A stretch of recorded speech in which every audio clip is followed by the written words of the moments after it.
Are you existing or living? I have a question for you. Are you existing or living? Do you know the difference between the two? Existing means that you are here on earth drifting. Drifting means you have no strategy for your life, no plans, no goals, no vision, and you are just coasting through life without a purpose or reason for your existence. Living means you approach life with a passion and desire to live life fully. You respect your life and you respect others. You realize each day is special and you choose to live with a call to action for your life. Living is what a small percentage of men do. Most men simply exist. We settle in life, and for many of us, we don't know how we got to this place in our life. So what does existing look like? Existing looks like the work you do every day. Your life is a pattern. It's the regurgitation of the daily routine you are so accustomed to. It's the predictable play-by-play of your life without any change-up.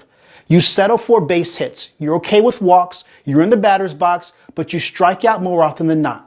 You no longer can identify who you are on the field of life, and hitting a home run, living life, is a concept far from you.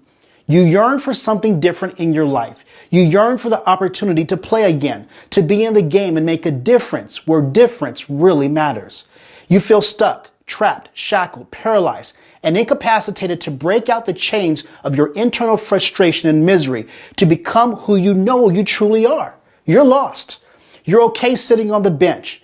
You bought into the lie that your life represents who you are. You've played the game of trade-offs. You've gotten ahead financially, but at what cost? You stay long hours at work and substitute money in exchange for being home on time and spending quality time with your family. You substituted moving up the corporate ladder rather than climbing the ladder in your backyard with your kids. You would rather purchase the new car with the new car smell rather than spend time with your kids on the field smelling the fresh cut grass at the park. You are like a pitcher who gets substituted each batter trying to win in life, but winning eludes you. Instead of making strikes, you strike out. Instead of stealing the base, life steals the best out of you. Existing gets you nowhere other than the opportunity to live life safely. But as you anticipate your life on your deathbed, you end up having regrets. The should-haves and could-haves of your life were never realized because life was simply passing you by and you didn't know how to transition from existing to living. So what does living look like? Living is the total opposite of existing. Living is an audacious commitment to yourself to live life in a passionate and purposeful way by exercising your gifts and abilities to the fullest and showcasing them most powerfully to the world. Living is a commitment to create a body of work with focus and intention so that people know who you are and what you stand for.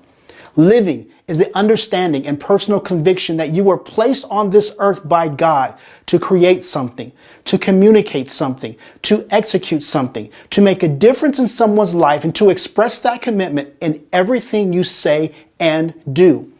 Living is you not settling for less, but expecting more from yourself. It's about leading yourself to the potential that lives within you. When you live, you create a strategy for your life.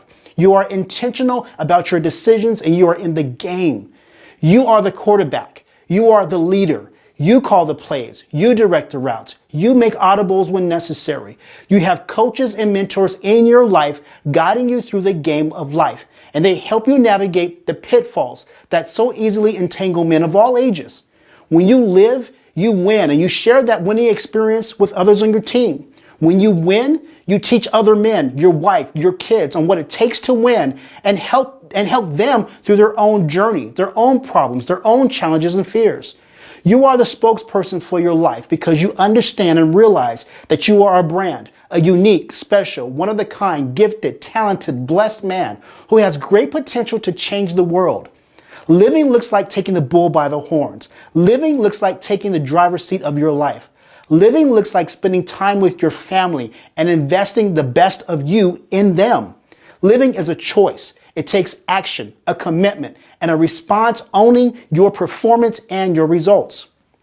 Some people believe that destiny is 100% predetermined and that the hand of God has 100% control over your life and will place you into your destiny regardless of your actions or inactions. I don't believe that. I think your actions and inactions play a direct role in whether or not you will achieve your destiny. If you have identified your plan, worked that plan, recognized your gifts and talents, and worked smart and hard, the high probability of you succeeding outweighs than not succeeding. I do believe that your destiny, which is your ultimate place of fulfillment and purpose for your life, was divinely selected and entrusted to you by God. But it is still up to you to go after it and achieve it.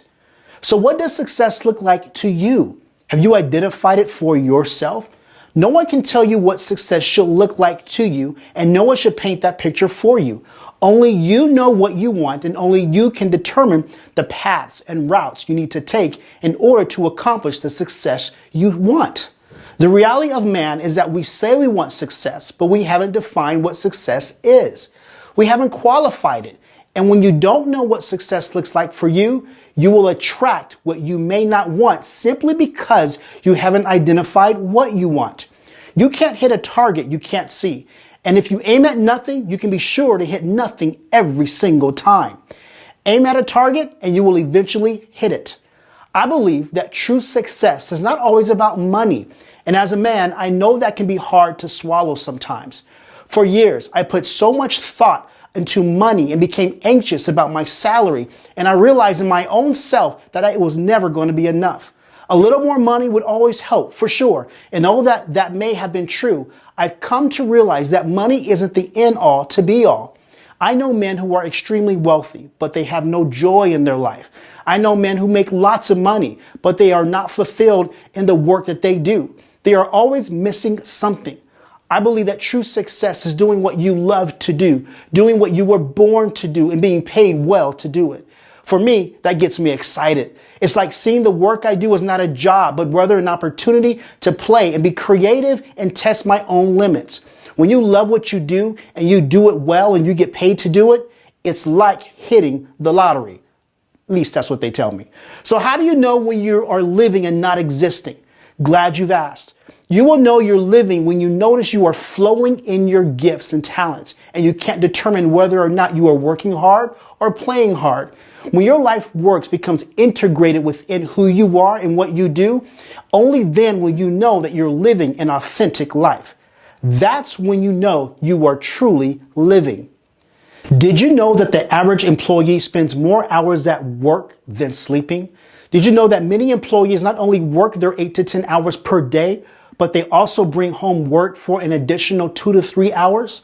As men, we are constantly working, unable to detach ourselves from our jobs. Some of it is our doing for sure, and some of it is the expectations of the employer.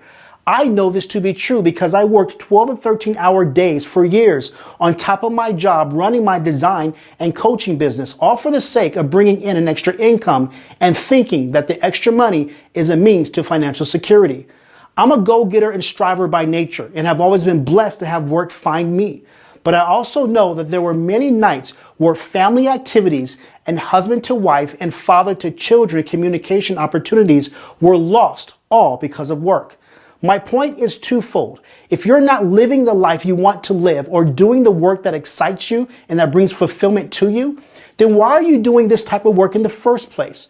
The second point is that as men, we must come to grips with how much time we spend outside the home. I believe being an example at home is our number one priority. But if you're never home because of work, how can you be an example to your family? How can you teach your kids about life and help shape their identity from your perspective? Let's go deeper. I've talked to many men, and one area of contention in their family life is that their kids are undisciplined, unruly, lazy, and don't respect their authority. I believe respect should be given no matter what. You are their father. You are to set the example, be the leader, set the tone, speak into your kids' life. Tell them and show them that you care. Tell them that you love them. Do what is necessary for them to see your love for them. The problem is that too many of us as men are passive.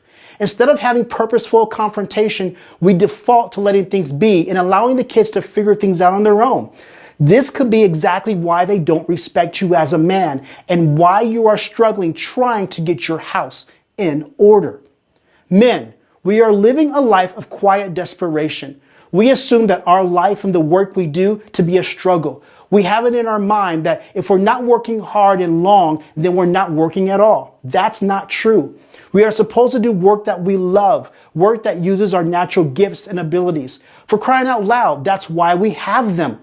The very things we want to do in our life are right in front of us, and we are missing it. We've made the job and the work thing too complicated. Let's simplify the work we do and begin to make a difference by way of our personality, gifts, and talents. We live in a society that tells us that working for someone else is the best thing to do if you want to be successful. We live in a society that values money more than meaning and purpose. We live in a society that pushes us to pursue a paycheck rather than looking within ourselves to learn how to create wealth and opportunities for ourselves.